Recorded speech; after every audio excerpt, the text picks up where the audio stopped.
happens to have been my name because of my role. The menstrual blood that they utilize is, they drink it a lot. It helps them retain some youth because the human genetics age faster than the reptilian genetics. And they're trying to balance it out. I believe also that they are trying to balance their own minds out.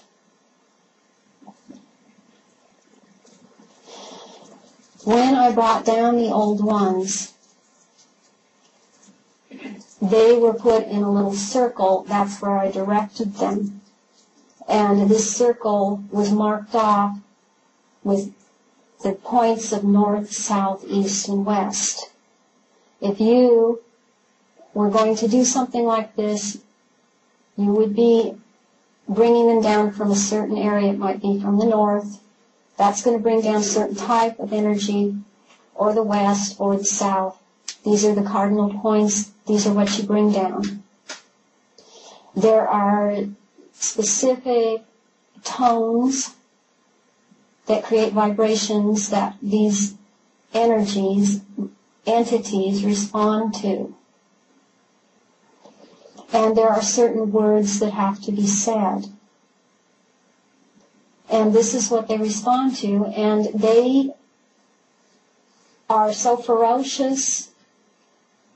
Their presence is overwhelming, and they would love nothing more than to get loose here, and that was my role, to keep that from happening, that these energies would be loosed upon the group that was there. They were afraid of them, and these things had to be controlled. And that is what I did. That was my role. And I sent them back again. Sometimes an entity would be brought down to go into someone's body, because there really is a possession going on. And you can call it possession of a demon, you can call it possession of a discarnate entity, possession by a reptilian. That does happen.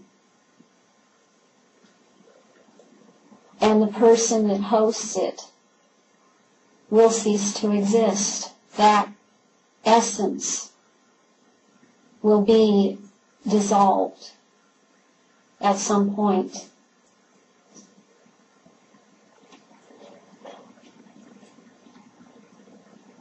My role as a mother goddess was to be present at certain births. At a birth, it was either a sacrifice or it was a blessing.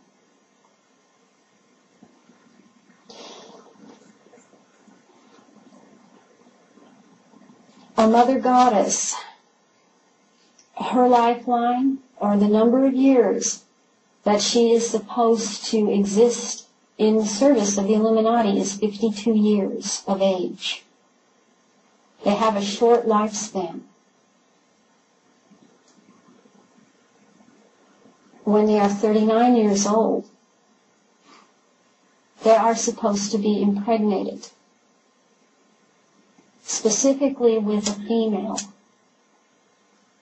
When that female is 13 and the mother is 52, and she has been training that child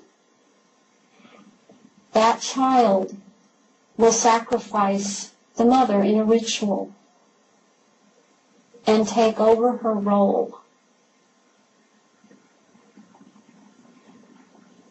So, let's see, I'm 48,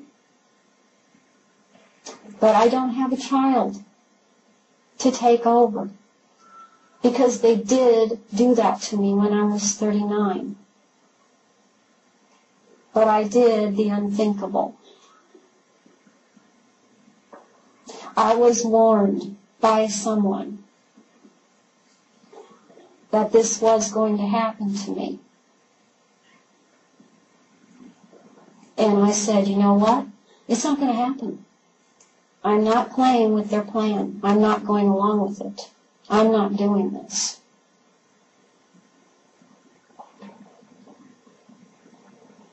And I'm still standing here today on the other side of that line, and I am talking about it.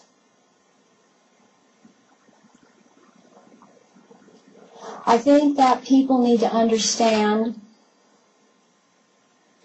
how hard it is for someone who is trying to get out of this. And so I would like to talk about that, because I had a hard time getting out of this.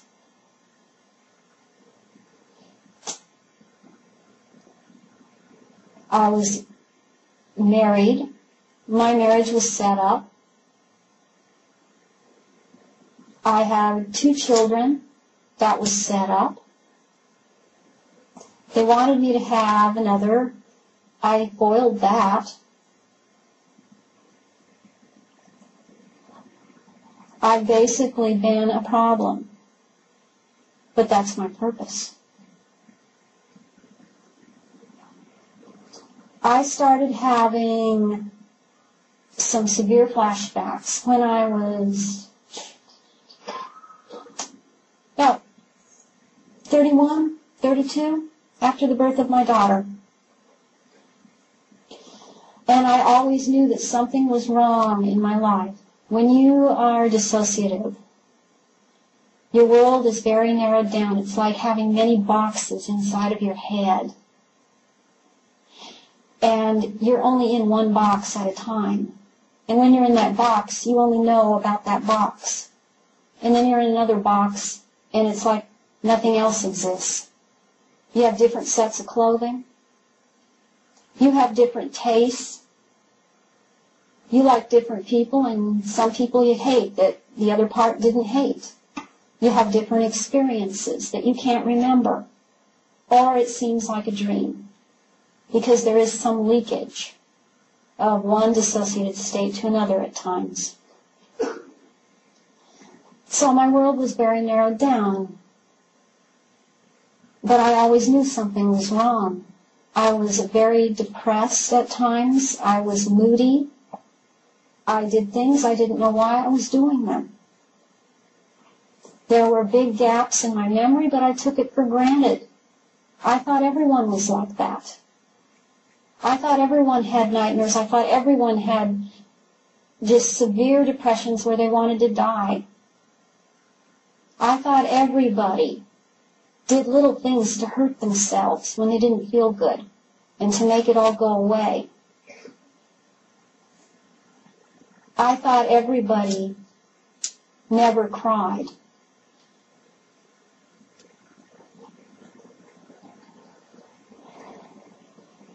In 1988, I started questioning some things that were said to me. My parents are very, very programmed, and they really were watching me, and they don't know, they still don't know. It took me a long time to realize that they weren't evil, bad people. They're programmed. It took me a long time to realize that about my sisters, who still don't have a clue, and they're not happy people.